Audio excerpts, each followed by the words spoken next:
बाहर के ममालिक में 4 या 6 माह के लिए जाते रहते हैं और उसके ये दौरे मेरी वजह से होते हैं, इसलिए कि कोई भी दौरा मंजूर करने के लिए मेरी खिदमत अपने बास को देनी पड़ती है। जब भी कोई दौरा आता है तो खावंद मुझसे कहते हैं कि रानी बाहर मुल्क का दौरा 6 माह के लिए बास को दावत देनी है। मैं समझ जाती कि अब अपने आप को बास के सामने पेश करना है और वो दौरा मंजूर हो जाता और रवाना हो जाते। ये 20 साल से ये सिलसिला चल रहा था। शुरू में 2 साल के लिए जाना होता था, फिर आहिस्ता आहिस्ता खावंद की तरक्की होती थी और सीनियर होने की वजह से 4 या 6 माह दौरा होता, जिसमें बहुत ज्यादा पैसे बन जाते। बस हर दौरे की मंजूरी के लिए बास के साथ मिलना होता और ये बासा वजीर मुख्तलिफ किस्म के अफसर होते थे। इस तरह कई एक अफसरों और मिनिस्टरों से मैं मिली और दौरे फौरी मंजूर हो जाते। कई दफा तो मैं इनकार कर चुकी थी, लेकिन फिर खावंद के रिक्वेस्ट पर जाते। ये दावत कभी किसी बड़े होटल में और कभी किसी सरकारी गेस्ट हाउस में होती थी। 2022 में ताजिकिस्तान के लिए 6 माह का दौरा आ गया और यूं बास को और मिनिस्टर को मैं मिलने गई और यूं हम सितंबर 2022 में ताजिकिस्तान को रवाना हुए। मैं ये भी बता दूं कि मुख्य सरकारी रहाइशगाह होती है जिसमें सारी सहूलियात मुयस्सर होती है, इसलिए हमें सिर्फ साथ अपने कपड़े और अपने ज़रूरत का सामान साथ लेना पड़ता है। पाकिस्तान से जाते हुए मैंने पाकिस्तानी लिबास कमीज शलवार पहन रखी थी। हम दिन 11:40 पर ताजिकिस्तान रवाना हुए। वहां पहुंचकर दफ्तर का ड्राइवर और 7 प्रोटोकॉल अफसर हमें लेने आया था। हमको सीधा सरकारी फ्लैट पर ले गए। सामान जो 4 अदद सूटकेस थे ड्राइवर ने फ्लैट में पहुंचाए और शाम का खाना खाने को कहा कि शाम का खाना होटल में खाना है। हमारे साथ कतर में एक पाकिस्तानी फैमिली होती थी जिसके साथ हमारे बहुत अच्छे फैमिली ताल्लुकात थे, तो फैमिली भी यहाँ थी और हमारे सामने के फ्लैट में थे। हम जब फ्लैट में आए तो थोड़ी देर बाद गैर हुई खावंद ने दरवाज़ा खोला तो सामने वो खातून खड़ी थी और मेरे खावंद से बहुत गर्म जोशी से मिली। फिर अंदर आ गई चूँकि जुमे का दिन था और खावंद इसी दफ्तर में ड्यूटी पर था। फिर अंदर आकर मेरे साथ बैठ गई। खूब गुपशुप लगी। इसने कहा चाय का मैंने इंतज़ाम किया है, इसलिए मुझे जफर साहिब जो उसका खावंद है बताया था कि यास्मीन लोग आ रहे हैं, इसलिए मैंने चाय का इंतज़ाम किया। फ्रेश होकर सामने फ्लैट में आ जाओ, चूँकि हम पहले मिले भी थे, साथ रहे भी थे और फ्री भी थे और जब पाकिस्तान भी आते तो हम ज़रूर मिलते और मुलाकातें होती रहती। चूँकि वो खातून भी काफ़ी अय्याश किस्म आज़ाद ख्याल थी और मेरा खावंद और उसका खावंद का मिजाज भी एक था। चूँकि इस फैमिली के साथ पहले से हम फ्री थे, इसलिए हमें कोई मसला नहीं था। अभी इसका खावंद दफ्तर में था, वो नहीं आया था, वो आने वाला था। हम चाय पी रहे थे और खूब गुपशुप लगी। तकरीबन 2 घंटे बाद उसका खावंद भी आ गया, हमसे गर्मजोशी से मिला और खूब गुपशुप लगी। पुरानी यादें ताज़ा की, इस पर भी गुपशुप लगी। काफ़ी देर गुजर गई। जफर साहिब ने कहा कि शाम का खाना होटल में है। रात 8 बजे जफर साहिब ने कहा बस तैयार हो जाओ, डिनर पर जाना है। खावंद ने पूछा कि कौन कौन होगा, तो खावंद ने नाम बता दिए। हम फिर अपने फ्लैट में आए। यूँ हम चारों 8 बजे रवाना हुए। इसकी बीवी ने भी खूबसूरत ड्रेस पहना था। मैं ये साथ बताऊं कि वो इतनी खूबसूरत नहीं, बस कद्दूमी वाजिबी किस्म का रंग है, बस बाल लंबे लंबे घने थे। बहरहाल हम होटल पहुंच गए। डिनर में कुछ शनासा लोगों से और कुछ नए लोगों से मुलाकात हुई, जिसमें सफ़ीर और उसकी बेगम भी मौजूद थी। अच्छी गुपशुप लगी और अच्छा मज़े का माहौल था और बहुत मज़ा आया। चूँकि आज हमारा पहला दिन और पहली मुलाकात थी, बस रस्मी गुपशुप लगी। 1 हफ्ता गुजर गया और मैं और जफर साहिब की बीवी गुपशुप लगाते रहे थे। चूँकि इसका काफ़ी अरसा गुजरा था यहाँ, तो उसको मार्केट और बाजार सारे मालूम थे। दिन 12 बजे दफ्तर की गाड़ी आती थी और हम दोनों जाते और शाम को वापस आते। 1 हफ्ता गुजरने के बाद मेरा खावंद ऑफिस में था और जफर साहिब घर पर था, वो ऑफिस नहीं गया था। दिन 1 बजे के करीब डोरबेल हुई। चूँकि मैं वॉशरूम में थी, नहा रही थी, मुझे पता नहीं चला। तो थोड़ी देर बाद मोबाइल पर कॉल आई तो जफर की बीवी थी, कहने लगी हम आपकी तरफ आ रहे हैं। अभी हमने डोरबेल की, अपने दरवाज़ा नहीं खोला। मैंने कहा आ जाओ। 1 मिनट के अंदर वो दोनों मियाँ बीवी आ गए। कुछ कुछ देर उनसे बातें हुई, फिर वो दोनों चले गए। शाम लेट खावंद आया, उसको बताया सब कुछ तो वो कहने लगा कि आज जफर ऑफिस नहीं आया था। तो मैंने कॉल की तो जफर कहने लगा बस तबीयत में सस्ती है आज। तो फिर मैंने कहा यास्मीन आज घर पर है इसलिए वो फिर आ गए आपके पास। फिर दिन इसी तरह गुजरते रहे। एक दिन खावंद ने दफ्तर से फोन किया, वो बहुत खुश था और कहा रानी मुबारक हो, कतर की अप्रूवल आ गया और मुझे कहा कि सब आपकी मेहनत का नतीजा है। फिर शाम को दफ्तर से आते वक्त मेरी पसंद की बर्फी और खूबसूरत लश ग्रीन साड़ी भी ला कर दी। आते ही मुझे कहा आज मैं बहुत खुश हूँ। फिर मैंने पूछा जाना कब है? कहने लगा कि बस पेपर्स की तैयारी में हफ्ता 10 दिन लगेंगे और पोजीशन भी बहुत अच्छी मिली, मतलब कि प्रमोशन भी होगी। मैं भी बहुत खुश हुई। इस वक्त तक हमारा कोई बच्चा नहीं था, बस दोनों थे, मुझे भी खुशी हुई। फिर रात को जब बैठे थे तो मुझे कहा कि रानी इस मिनिस्टर साहिब का शुक्रिया अदा करने जाएंगे। मैंने कहा ठीक है। मैंने पूछा आपका बास कधर है? इसने कहा वो बास चला गया, इसकी जगह दूसरा सेक्रेटरी आ गया है, लेकिन हमें मिनिस्टर साहिब से मिलना है। मुझसे पूछा कि अच्छा बंदा है ना? मैंने कहा जी बिल्कुल। खावंद जाने की तैयारी में मसरूफ था और मैं साथ साथ शॉपिंग करते वक्त मौजूद होती थी। यूं 20 दिन तैयारी में गुजरे। तीसरे हफ्ते मेरे खावंद ने कहा कि अब बस 5 दिन जाने में रह गए, क्या ख्याल है मिनिस्टर साहिब से टाइम ले मुलाकात करने का? तो मैंने कहा जैसे मुनासिब समझते हो। इसने कहा ठीक है। मिनिस्टर साहिब ने अपना पर्सनल नंबर दिया था। इस वक्त नंबर मिलाने की ट्राई की, इसने नंबर नहीं उठाया। रात 11 बजे मिनिस्टर साहिब का फोन आया और खावंद से बात की। खावंद ने कहा आपका बहुत शुक्रिया, आपने मेरी हेल्प की और मेरी पोस्टिंग में मदद की। मिनिस्टर साहिब ने कहा ऐसी कोई बात नहीं, ये आपका हक है। फिर खावंद ने कहा कि आपसे मुलाकात करना चाहता हूँ, मुलाकात हो सकती है क्या? मिनिस्टर साहिब ने कहा कि जरूर आ जाएं। फिर मेरे खावंद ने कहा कि मेरी रानी भी आपसे बात करना चाहती है। इसने कहा जरूर। फिर खावंद ने मुझे फोन दिया। मैंने हाथ के इशारे से खावंद से पूछा कि मैं क्या बात करूं। खावंद ने आहिस्ता से कहा बात करो, शुक्रिया अदा करो। मैंने फोन कान से लगाया और मिनिस्टर साहिब को सलाम किया। पूछा सर आप कैसे हैं, और साथ साथ कहा सर आपका बहुत शुक्रिया कि मेरे खावंद का काम हुआ बाहर जाने का। मिनिस्टर साहिब ने कहा नहीं, इसमें शुक्रिया की कोई बात नहीं, ये तो आपके खावंद का हक है। इसके अलावा तो सारा क्रेडिट आपको जाता है, आपका शुक्रिया अदा करना चाहिए। फिर कहा कि रानी जब भी चाहो जरूर आओ, आने से पहले मुझे अपने पर्सनल नंबर पर कॉल किया करना, मुलाकात करेंगे। मैंने कहा जरूर। फिर मोबाइल खावंद को दिया। खावंद ने कहा कि आपके साथ मुलाकात करनी है, रानी भी मेरे साथ आए। मिनिस्टर साहिब ने कहा वेलकम वेलकम। मिनिस्टर साहिब ने कहा फिर मैं डिनर पर आप दोनों को दावत देता हूँ, इतवार के रात 10 बजे मुलाकात करेंगे। खावंद ने कहा सर ठीक है। इस दिन बुध था। फिर मोबाइल बंद होने के बाद खावंद ने कहा रानी ठीक है? मैंने कहा बिल्कुल ठीक है। हफ्ता के दिन खावंद ने कहा कि आज शाम को जाना है पार्लर, जाकर तैयारी कर। खावंद ने खुद मुझे पार्लर ड्रॉप किया और कहा कि 3 घंटे बाद तक करने आऊँगा, इसलिए कि पार्लर वालों ने कहा 3 से 3.5 घंटे लग सकते। खावंद ने कहा चौड़ीदार पाजामा पहन लो, साथ ग्रीन शर्ट पहन लेना। यूं 10:30 बजे पार्लर से तैयार होकर हम मिनिस्टर साहिब की तरफ रवाना हुए। रास्ते में मिनिस्टर साहिब की कॉल आई, पूछा क्या प्रोग्राम है? खावंद ने कहा रास्ते में है। मिनिस्टर साहिब ने रूम नंबर 11 आने को कहा। खावंद ने पहले से मिनिस्टर साहिब को केक और परफ्यूम और एक और कोट की खरीदारी की थी। यूं हम 11:15 बजे होटल पहुंच गए। गाड़ी पार्किंग करते वक्त खावंद ने मिनिस्टर साहिब को कॉल की कि हम पहुंच गए। मिनिस्टर साहिब ने कहा कि आ जाओ, मैं रूम में हूँ। हम रूम नंबर 11 पहुंच गए तो दरवाजा हल्का सा खुला था तो हम अंदर गए। सलाम किया। मिनिस्टर साहिब गर्म जोशी से मिला, फिर सोफे पर बैठ गए। खावंद ने गिफ्ट्स मिनिस्टर साहिब को दिए और शुक्रिया अदा किया। इसने मेरी तरफ देखा कि मैं तो रानी का शुक्रिया अदा करूंगा कि इतनी हुसैन खूबसूरत रानी मेरी तरफ आई है।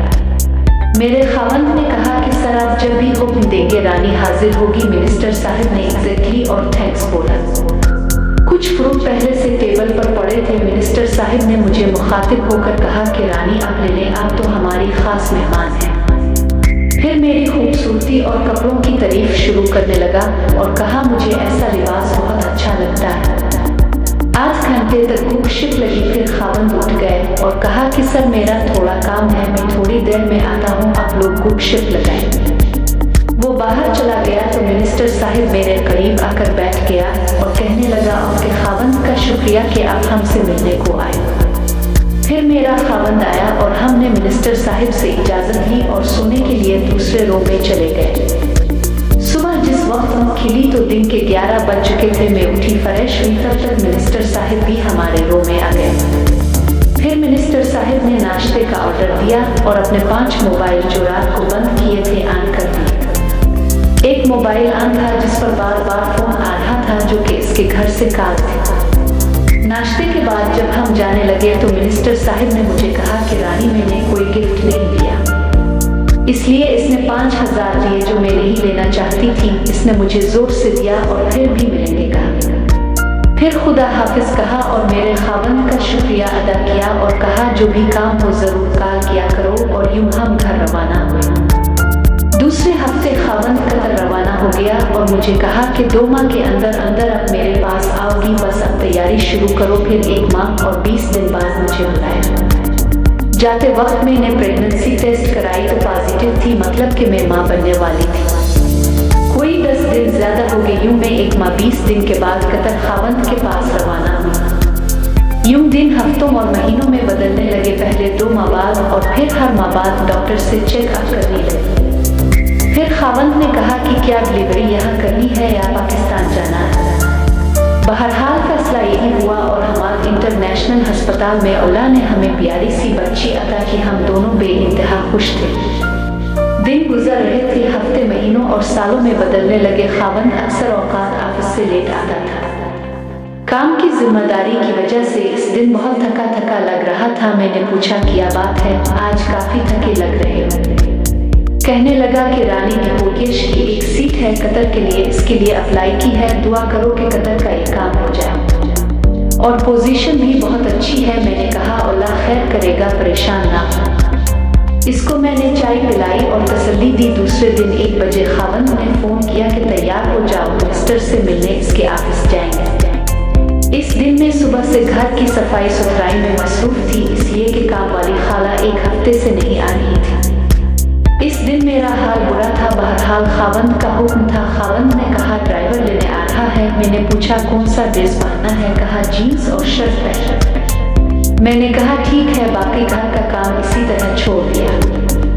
वॉशरूम गई, नहाई और चेंज और पहनकर अच्छी परफ्यूम लगाई, हल्का मेकअप किया और रेड लिपस्टिक लगाई। इतने में दरवाजे पर बेल हुई। मैंने पूछा कौन, कहा ऑफिस से सर ने भेजा है आपको लेने के लिए। मैंने कहा बस अब गाड़ी में बैठो, मैं आती। खावंद ने कॉल की कि ड्राइवर पहुंचा। मैंने कहा जी अभी आया है। कहा ठीक है। पूछा क्या पहना है, मैंने कहा जीन्स और शर्ट। कहा ठीक है, ड्राइवर के साथ आ रही हो तो गिले में हल्का दुपट्टा। मैंने कहा ठीक है, फिर जब मिनिस्टर के ऑफिस में जाएंगे तो फिर दुपट्टा पर्स में रखना। मैंने कहा जी ठीक है। मैं 2:45 बजे खावंद के ऑफिस पहुंची। ड्राइवर ने कहा मैम अब गाड़ी में बैठी रहूं, सर को बुलाता। थोड़ी देर खावंद भी आ गया और मेरे पिछली सीट पर बैठ गया। हम मिनिस्टर के ऑफिस पहुंचे। गाड़ी से उतरकर मैंने दुपट्टा फौरन उतारा और पर्स में रखा। खावंद के साथ मिनिस्टर के ऑफिस में गए। मुलाकात का वक्त मुकर्रर था। पीए ने कहा आप अंदर तशरीफ ले जाएं। जब हम अंदर गए तो खावंद का बास पहले से बैठा था। जब एक और कपल जो कि मेरे खावंद के ऑफिस में बैठे थे, वो भी दोनों मियां बीवी थे। इस लड़की का खावंद भी मेरे खावंद के साथ ऑफिस में जूनियर पोजीशन पर था। इसकी बीवी ने भी कुछ ज्यादा तैयारी की थी, बिल्कुल हल्के कपड़े पहने थे। बहरहाल थोड़ी देर बाद वो दोनों उठकर चले गए। मैं, मेरा खावंद और उसका बास मिनिस्टर के दफ्तर में थे। मिनिस्टर साहिब ने इंटरकॉम पर पीए को बताया किसी को अंदर नहीं आने देना। मिनिस्टर ने कहा सर ये हमारे ऑफिस के तजुर्बेकार अताशी है और उमूर खारजा का माहिर है और बहुत मेहनती बंदा है। इसके बारे में मैंने आपके साथ जिक्र किया था। इस वक्त ये सफीर बंदा है और उसकी बेगम माशाअल्लाह बहुत अच्छी और खूबसूरत है। मिनिस्टर साहिब ने भी तारीफ की। फिर चाय मंगवाई गई। मिनिस्टर साहिब ने मेरा नाम पूछा। खावंद ने कहा यास्मीन नाम है, लेकिन प्यार से सब रानी बोलते हैं। मिनिस्टर साहब ने हंसकर पूछा, किसकी रानी? उसके बास ने फौरी बोला, सर आपकी भी रानी है। मिनिस्टर साहब ने पूछा, रानी खुद क्या कहती है? मेरे खावंद ने कहा, सर ये कुछ नहीं कहेगी। मिनिस्टर साहब ने पूछा, क्या मतलब? खावंद ने मुझे कहा, सर को खुद बताओ। मैंने खुद कहा, सर आपकी भी रानी। मिनिस्टर साहब ने हंसकर पूछा, ये कब रानी बनूंगी? बास ने कहा, जब आप हुक्म दे। थोड़ी देर बैठे रहे और फिर मिनिस्टर साहब ने कहा, लंच करने होटल जाएंगे। मेरे खावंद ने कहा, ठीक है। इस वक्त 4:30 बज रहे थे। बास ने कहा, अब दोनों मियाँ बीवी अपनी गाड़ी में जाओ और हम दोनों इकट्ठे आ रहे हैं। मिनिस्टर साहब ने होटल फोन किया कि एग्जीक्यूटिव रूम है, शायद वहां से हाँ का जवाब। तो मिनिस्टर साहब ने कहा कि एक एग्जीक्यूटिव रूम बुक करो मेरे नाम से। यूं हम सब होटल चले गए। पहले हम होटल पहुंचे तो मालूम किया कि मिनिस्टर साहब ने कौन सा रूम बुक किया। रिसेप्शन वाली खातून ने रूम नंबर 4 बताया और खुद साथ चली आई। कोई 10 मिनट बाद मिनिस्टर साहब और बास आ गए। बास ने जूस का ऑर्डर दिया। थोड़ी देर गुपशप लगी, फिर जूस आ गया। फिर बास और मेरा खावंद उठ गए और कहा, अच्छा आप लोग रिलैक्स हो जाओ, हम खाने का कह कर आते हैं। और वो दोनों बाहर चले गए। रूम में मैं और मिनिस्टर साहब रह गए। मैं कुर्सी पर बैठी थी। मिनिस्टर साहब ने कहा, आ जाओ यहाँ सोफे पर बैठो। मैं उठी और सोफे पर बैठ गई। टाइम को देखा तो 2 घंटे गुजरे और पता भी नहीं चला। फिर बास और खावंद को फोन किया, वो आ गए। फिर हमने खाना खाया और हम घर आ गए। खावंद ने पूछा, कैसा रहा? मैंने सारी तफसील सुना दी। मुझे खावंद ऑफिस के हर फंक्शन और पार्टियों में ले जाता था, इसलिए तमाम अफसरान की बेगमात भी आती थी और एक से एक बढ़कर खूबसूरत, फैशनेबल और हर किस्म की लिबास में आती थी। कोई पेंट शर्ट में, कोई ट्राउजर में, कोई शलवार कमीज और कोई साड़ी में आती थी। मुझे भी खावंद यही कहते कि हल्के और लाइट कपड़े पहना करो, यही मॉडर्न और ए क्लास और इलट क्लास की पहचान है। पार्टियां अक्सर लेट नाइट तक चलती थी और खाना पीना पिलाना सब कुछ होता था। गर्मियों की दिन और सख्त गर्मी चल रही थी। ऑफिस के गेस्ट हाउस में कोई अहम फंक्शन हो रहा था।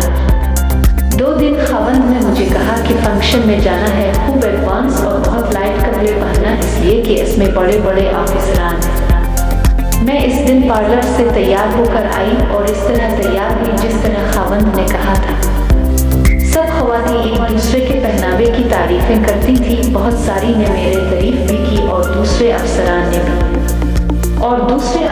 ने भी मेरी खूबसूरती और मेरे लिबास की भी तारीफें के बहरहाल प्रोग्राम चलता रहा। मुझे थोड़ी प्यास लगी तो खावंद ने पानी का गिलास दिया और फिर मुझे अपने बास के पास ले आया और दोनों बातें कर रहे थे। फिर मुझे इसके साथ अकेले छोड़कर दूसरे लोगों के पास गए। खावंद का बास एक सोफे पर बैठा था। मुझे खावंद उसके बिल्कुल नजदीक बिठा गया था। इसका बास मेरा तारीफ करने लगा, बहुत खूबसूरत हो, कपड़े भी बहुत अच्छे हैं। मजे की बात ये होती, ऐसी पार्टी में कोई किसी के तरफ नहीं देखता, हर एक अपने अपने शगल में मसरूफ होते। फिर खाना शुरू हो गया। सब लोग अपने प्लेट में लेते, कोई कुर्सी पर बैठ जाता, कोई खड़े खड़े खाना खाते। मेरे खावंद ने प्रोग्राम कोऑर्डिनेटर से पूछा, कौन सा रूम खाली है, इसलिए कि इस गेस्ट हाउस में रूम्स भी होते हैं। इस बंदे ने कमरा और नंबर बता दिया और खाना लेकर हम दोनों इस रूम में आए। थोड़ी मैं कंफर्टेबल हो गई, खाना खाने लगे तो खावंद का बास भी आ गया। इसके पीछे कोऑर्डिनेटर इसके लिए प्लेट में खाना लेकर आया। हम तीनों साथ बैठकर खाना खा रहे थे और गुपशप भी लगी हुई थी और साथ साथ मेरी तारीफ भी। बास की उम्र कोई 70 साल की होगी, लेकिन था बहुत एक्टिव। इतने में खावंद जूस लेकर आया हम तीनों के लिए। बास ने कहा, यार बहुत अच्छी और क्लास की बेगम है। खावंद ने शुक्रिया अदा किया। खाना खाने के बाद खावंद बाहर गया तो बास ने मुझे कहा, तुम बहुत प्यारी लग रही हो। मैंने इसका शुक्रिया अदा किया।